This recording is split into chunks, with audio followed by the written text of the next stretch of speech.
Dans le livre de Job, vous aurez cette phrase extraordinaire. Je donnerai souvent la référence, je vais vous dire pourquoi. C'est pas pour faire savoir, d'abord elle est écrite sous les yeux, j'ai pas de mérite, mais c'est parce que vous devez, quand à la radio je donne des références, c'est pas pour faire savant, j'ai qu'à les avoir sous les yeux, tout pareil. Mais c'est pour que vous puissiez vérifier et retravailler librement, et vous avez bien le droit de penser autrement que moi. Donc je donne toujours mes sources. Ça c'est 16-20. Il me semble que c'est la particularité des croyants. Voilà ce que dit Job en 16-20. Mes amis se moquent de moi, mais c'est vers Dieu que pleurent mes yeux. Je crois que c'est ça, le croyant. C'est vers Dieu qu'on pleure. Donc ça, c'était le premier point. La foi de Job, c'est la foi du buisson ardent.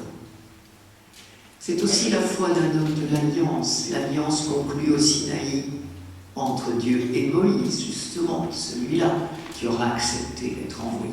Alors, je ne développe pas parce que sinon, vous voyez, il faut se méfier, hein, quand on ouvre la bouche sur la Bible, je n'en finis pas. Donc la foi d'un homme de l'alliance. Aussi, autre conviction, c'est que Dieu est juste. L'arbitraire dont j'ai parlé, avec la fameuse phrase algorique, selon le bon plaisir divin, les lots sont répartis, ça n'existe pas en Israël. Vous ne trouverez pas une seule phrase comme ça, je crois, dans toute la Bible. L'arbitraire, non. La conviction des hommes de la Bible, c'est que Dieu est juste.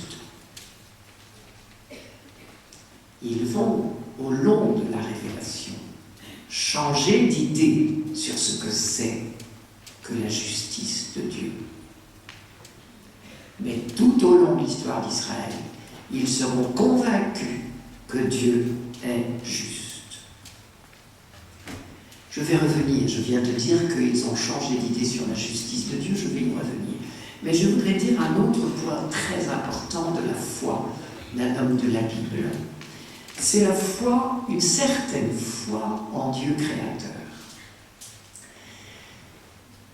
J'ai commencé par parler du buisson ardent et je n'ai pas parlé d'abord de la création, ça c'est très étonnant. Chez nous, on dit « Je crois en Dieu, Père Tout-Puissant, Créateur ». C'est le premier article du credo, pas chez eux. C'est drôle, hein? Chez eux, le premier article du credo, c'est pas « Je crois en Dieu créateur ». C'est « Je crois dans le Dieu du buisson ardent, le Dieu de l'Alliance ». Et c'est seulement à partir de l'expérience de l'Exode et du Sinaï et du buisson ardent et de l'Alliance qu'ils ont médité a posteriori sur la création. Du coup, ils ont un discours tout à fait étonnant sur la création. Un discours tout à fait particulier. On y reviendra en fin de journée. En Israël, ce qu'on croit, c'est que la création est un projet de Dieu dicté par l'amour. Le premier chapitre de la Genèse n'a pas été écrit en premier, et il a été placé là en exergue de la Bible pour que nous ayons en tête à tout jamais ce refrain qui revient sans cesse. Dieu vit que cela était bon. Et le mot bon en hébreu, c'est du bonheur. Du bonheur, c'est goûtu. Ils ne connaissent pas l'abstraction. La langue hébraïque est très concrète. Je ne dois pas être la seule ici à toucher un peu de l'hébreu de temps en temps. C'est une langue extrêmement concrète. Bon, traduisez par bonheur. Voilà la création. C'est un projet de bonheur, de toute éternité et pour toute éternité.